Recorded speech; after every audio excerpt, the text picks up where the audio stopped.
مسلم league نون نے پاکستان کو ایٹمی قوت بنایا۔ ہم نے پاکستان کو میزائل ٹیکنالوجی دی، چین کے ساتھ مل کر JF-17 تھنڈرز بنائے۔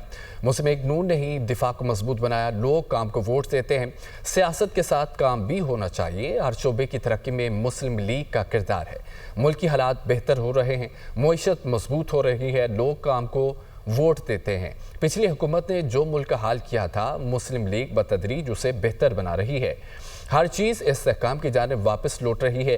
مسلم لیگ نون کے صدر نواز شریف کی لندن میں ایون فیلڈ پہنچنے پر میڈیا سے گفتگو۔